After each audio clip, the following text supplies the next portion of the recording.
कैसे हैं आप सभी? मैं अविनाश स्वागत करता हूँ आपका एक नए वीडियो में। कल आप लोगों ने देखा कि एग्जाम सिटी प्रॉपर आ गई है, तो सभी भाइयों ने चेक किया। हाँ यार, इस बार मतलब बहुत दोस्तों ने कमेंट किया कि बहुत दूर सेंटर चला गया है और ये थोड़ा-सा आयोग का या सरकार का क्या मैनेजमेंट का तरीका, उन्होंने कैसे मैनेजमेंट किया है, क्योंकि बहुत बच्चे बहुत परेशान हो जाएँगे और उनकी 4-4 5-500 किलोमीटर दूर सेंटर चले गए हैं। तो अब क्या कर ही सकते हैं ना, क्योंकि जो भी है जैसे है ठीक है भाई। हमें इसी इन चीजों के साथ, इन चुनौतियों के साथ एग्जाम को देना है। ये एक मन, ये एक जो भी डर है, ये ना बैठने पाए। कितनी दूर चला गया है एग्जाम यार, हमें ये छोड़ देना है, हमें नेक्स्ट वैकेंसी पे फोकस करना है, नेक्स्ट पेड पे फोकस करना है। ऐसा बिल्कुल मत लाना मेरे दोस्त, है ना, क्योंकि क्या पता इसी पेड से आगे 2 महीने बाद 3 महीने बाद वैकेंसी आई है, तो थोड़ी सी दूरी है यार। जब मैं था, मैं आपको बताऊं, मैं भोपाल में, बिहार और आगरा, कहाँ कहाँ कई कई प्रांतों में एग्जाम देने आता था लगातार।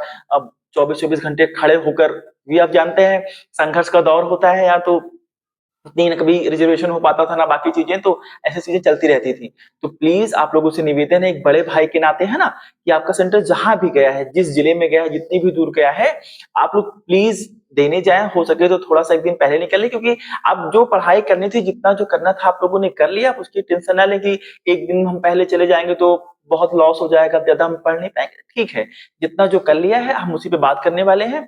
अब एनफ है उसका। उसका जो लास्ट का हमारा 1 हफ्ता बचा हुआ है, 1 वीक है ना हमारे पास। इन 7 दिनों में हमें क्या करना है, हमारे क्या स्ट्रेटजी होनी चाहिए, इन 7 दिन को कैसे यूटिलाइज करना है, उस पर हमें फोकस करना है। मैंने कहा, मैंने कुछ पॉइंट्स लिखे हुए हैं कि जिनसे हम लोग चर्चा कर सके। एग्जाम सिटी आने की बात की रणनीति क्या होगी, बचे हुए 7 दिन क्या करना है, कैसे पढ़ना है, ओमार पे आपको प्रैक्टिस कैसे करनी है, क्यों और कैसे करनी चाहिए। आप देखिए कि ओमार बेस हमारा पेपर है, किन चीजों का हमको ध्यान रखना है, कौन सी प्रॉपर गलतियां नहीं करनी है। क्योंकि यार यहाँ पर ओमार में अगर गलती हुई, हमने पूरा पेपर मेरे भाई 100 क्वेश्चंस का अच्छे से किया, लेकिन हम रजिस्ट्रेशन भरने में या कोई भी सेंटर कोड भरने में हम गलतियां कर देते हैं, ओमार प्रॉपर हम नहीं कर पाते, ओवरलैप हो गया, पूरी मेहनत खराब, हम पेट से बाहर हो जाएंगे। टेस्ट कहाँ से दें, कैसे दें, उसका एनालाइज करने का क्या तरीका है, मैंने पिछले वीडियो में बताया था। इस वीडियो में हम लोग अच्छी चर्चा करने वाले हैं। रिवीजन ज्यादा ज्यादा क्यों करना जरूरी है और कैसे करना चाहिए। हाँ, सबसे ज्यादा कॉमन मिस्टेक जो हम सभी करते हैं और जिससे हम मेरिट से या फाइनल सिलेक्शन से दूर होते हैं मेरे भाई, वो है सिली मिस्टेक्स।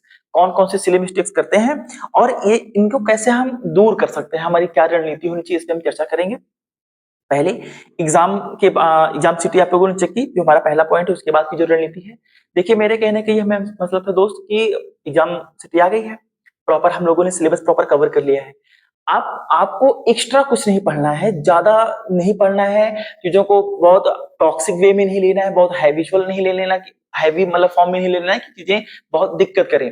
जितना आपने पढ़ा है उस पर आप पहले खुद को विश्वास रखना है कि मैंने ठीक है पूरा सिलेबस कवर कर लिया है। ना भी किया हो तो जो कॉमन चीजें, जो कोर चीजें कवर कर लिए, उस पर भरोसा रखना है कि चीजें मैंने कवर कर ली है। इनका प्रॉपर रिवीजन करना है मुझे, और 7 दिन कुछ नहीं करना। तो ये एग्जाम आने के बाद की रणनीति, पहले बात आपको ये होनी चाहिए कि अब मुझे 7 दिन केवल रिवीजन और रिवीजन करना है।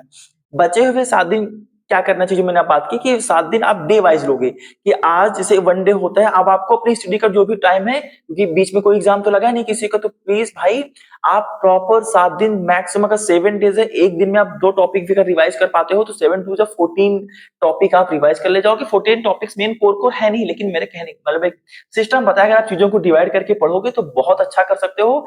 केवल और केवल दिमाग में रिवीजन चलना चाहिए, क्योंकि नहीं तो जितना आप पढ़े हो वहां पे इम्प्लीमेंट नहीं कर पाओगे, फिर यही पे कमेंट करो कि भैया मैंने ऐसे पढ़ाई की थी, भैया मैंने ये पढ़ाई की थी, चीजें बहुत अच्छी नहीं हो पाएंगी दोस्त। केवल रिवीजन करना है। ओमार पे बात करते हैं। ओमार बहुत जरूरी, क्योंकि आपने देखा क्या होता है, कभी भरने में या सेंटर कोड भरने में बहुत ज्यादा प्रॉब्लम करता है, हम चीजों को ओवरलैप कर देते हैं। तो हमें क्या करना है कि किसी भी शॉप पे चले जाएंगे, वो शॉप पे 20 रुपए की मिल जाती है, उसे ले आना है ओमार, और कम से कम 4 से 5 से प्रैक्टिस कर लेना है। ना हमें हम अगर आप ना प्रॉपर टेस्ट दो, तो मेरे कहने से भाई क्या करो ना, आप जाकर ओमार लाके रोल नंबर, सेंटर कोड, नाम अपना ये भर लो मेरे भाई, कम से कम ये तो ना गलत होने पाए। आप 4 नंबर 5 नंबर कम ले आओगे, लेकिन कम से कम कॉपी तो चेक होगी। अगर आपकी कॉपी ही नहीं चेक हुई, कितनी भी मेहनत की हो, रात दिन पढ़े हो, बाहर हो जाओगे यार। तो इन चीजों का प्रॉपर ध्यान रखना है। तो ओमार पे प्रैक्टिस जरूर कर लें।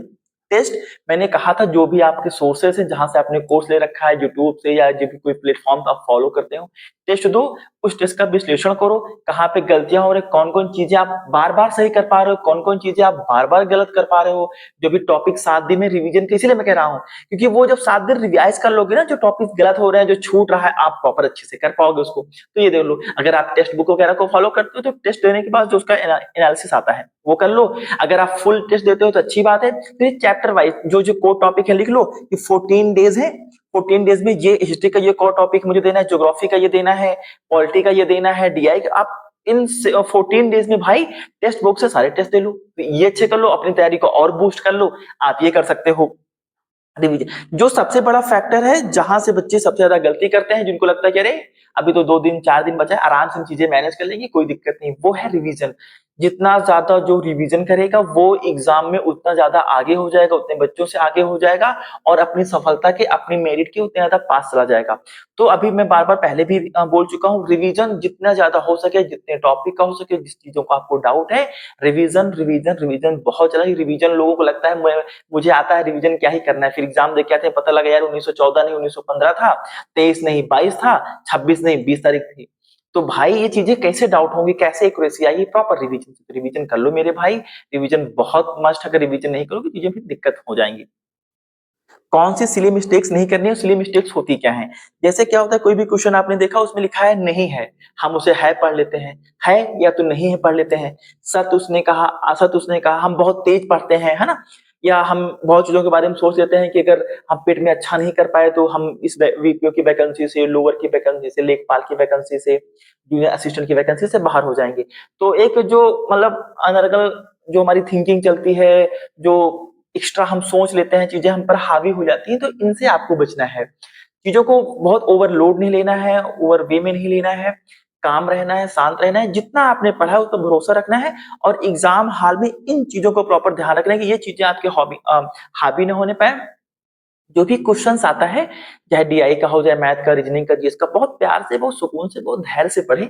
और ये चीजें तभी आएंगी जब आप प्रैक्टिस करोगे, टेस्ट दोगे, या तो आप एक्यूरेसी गलती यहीं पे गलतियां कर दोगे तो एग्जाम में गलतियां नहीं होगी, जहां पे गलतियां नहीं करोगे तो एग्जाम में गलती कराओगे, फिर आप वहां से बाहर हो जाओगे। तो ये आप पे डिपेंड करता है कि आपको यहाँ पे गलती करनी है कि एग्जाम में गलती करनी है। तो जितनी चीजें, जितने पॉइंट्स मैंने बता दिया, इन पे प्रॉपर काम कर ले।